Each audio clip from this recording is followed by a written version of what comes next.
What's up everybody, Alex Comstock here with WhitetailDNA. On this video, I want to talk about 10 ways to last an all-day sit. When this video is going to be going live, I will be somewhere in North Dakota hunting the rut out there. Headed out there, again, I don't know exactly when this is going to go live, but I'm headed out to North Dakota November 5th through the 12th. So this is going to fall right in that time frame. Going to be spending pretty much every day out there dark to dark, or at least as many as possible.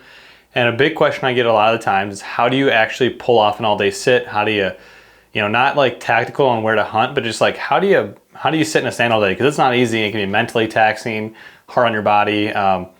Sitting all day, dark to dark, especially if you start stringing together multiple days in a row, can be pretty tough. So in this video, I'm gonna aim to make that a little bit easier for you. Thing number one is proper clothing. Clothing is huge, huge, huge, huge, and honestly, is probably gonna be your biggest hurdle to an all-day sit. You need to be layered really well. So I'm wearing all First Light. The First Light's base layers especially are super, super good. They are aero wool, they wick moisture super well. So I'm wearing First Light base layers, and then I'm dressing as light as possible on the way to the tree stand or the saddle or the ground blind. I'm really, no matter how cold it is, as light as I can dress, the better. So I'm trying to avoid sweating on the way to the tree. If you start sweating on the way to the tree, you're really screwed, because once you get situated, you're gonna get all hot, you're gonna climb up in the tree, you might be hot and sweaty thinking there's no way you're gonna get cold, and an hour later you're freezing. So that sweat really just, it gets, pools up, get your clothes wet, and if you don't have good bait, and that is the thing with aero wool, and they wick moisture really well from First Light. So if you do get a little wet, it does help in that regard, but you wanna layer properly. You don't wanna walk quick to the tree, and then having just a good set. So I mean, for an all-day set from First Light, I'm either repping some type of layering system with the Solitude or the Sanctuary. Just having a good layering system. Doesn't have to be First Light, that's just what I like to use, but you need some high quality clothing, face covering, definitely trying to keep everything warm with your head and your face, and your fingers, and so that's really important. And with that, I want to talk about having proper footwear. Again, if you don't have the good boots, you're gonna be screwed pretty much. And so I'm wearing actually the Lacrosse Arrowhead Sports, the 7mm insulation ones, and I wear a, actually if you go to UGG and look up UGG men's sheepskin liner, I'm wearing a men's sheepskin liner from UGG. Actually it's a wool, and it's just like, it really helps actually, again, wick moisture, keeps my foot really warm. So that Lacrosse Arrowhead Sport plus the UGG liner, which I know sounds super funny, but it really does work, and I've recommended it to so many different people. Even my dad has them for like ice fishing and stuff. I mean, those sheepskin liners from UGG are game changers.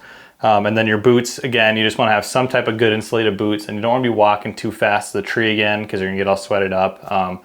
Something you can do is, I will bring an extra pair of socks with me. And so that way, if you do get a little bit wet, or if your feet are starting to get cold, you can switch out your socks. I do like to use foot warmers, toe warmers, all that good stuff. So proper footwear, proper clothing, those two things are huge, huge, huge as it comes to an all-day sit. Now the next thing I want to talk about is food. I'm someone who likes to snack, and if I don't have food, it's gonna be tough to make it from dark to dark. So all sorts of snacks with me. If you're gonna be bringing stuff like candy, I try to take it out of the wrappers and put it in like Ziploc bags ahead of time. What I've really gotten into lately, I guess I haven't done it so much in recent past, but I'm gonna get back into it doing it this year, is making hot food. And my good buddy Sam Soholt kind of spurned the whole tree stand snacks thing, where he's making crazy stuff, bring it to the tree, and it's a little bit more work ahead of time, but it really can be awesome. So like, I'll make something simple, but just something I can have warm. So soup, SpaghettiOs, anything like that, that I can put like in my Yeti thermos. Any type of warm food I can have with me in the tree is a huge plus, and it's really gonna go a long ways. With that is hydration. You wanna make sure you've got water or some type of, maybe an energy drink, something to drink with you while you're in the tree as well.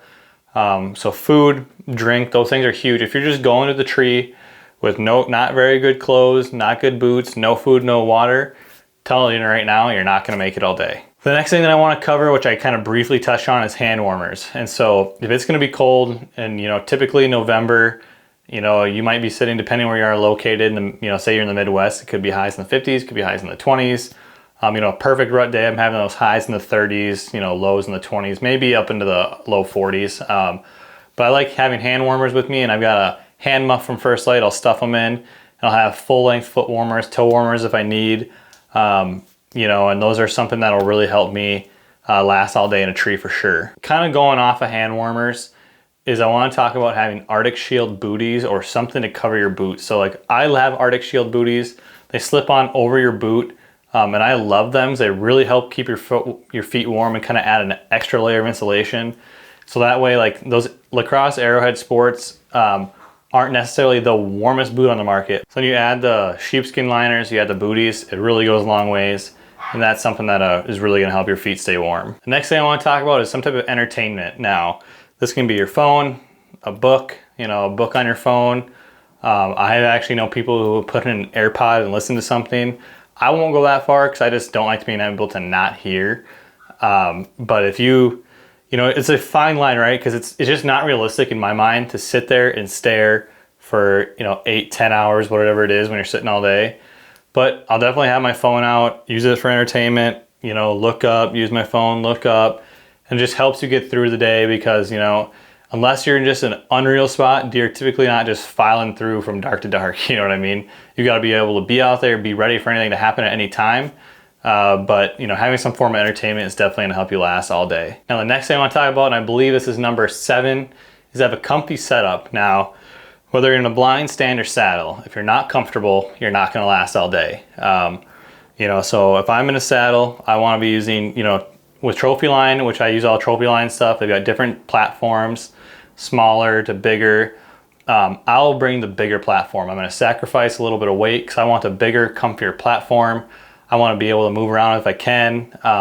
If you're in a tree stand, make sure it's somewhat comfy. Make sure you got a good cushion on it, so if you're sitting on it, not have any comfort for the all day. If you're in a ground blind, make sure you got a good chair.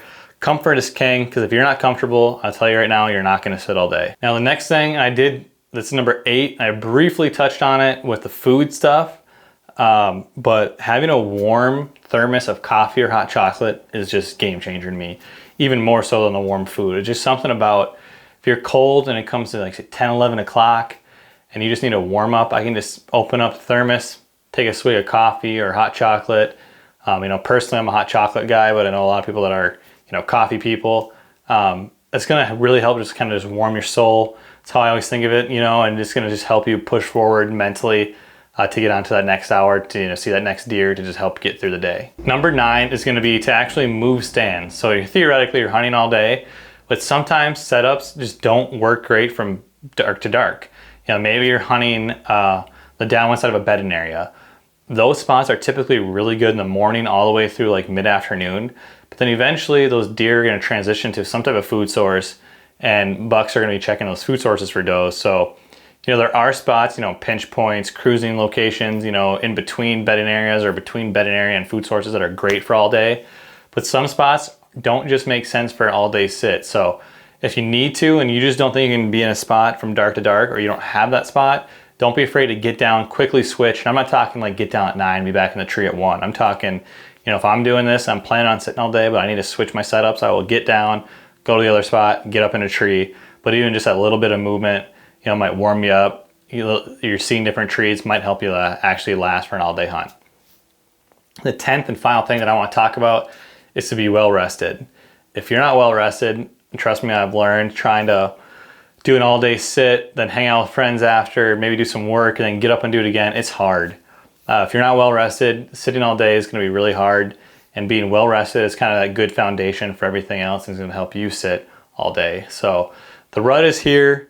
You know, the best time to kill a buck is sometime when you're in a tree. You need to be in a tree as much as possible. Hunting all day is only gonna help that, and the more time you spend in a tree, better chance you have a kill on a big old buck during the rut. So I hope you enjoyed this video.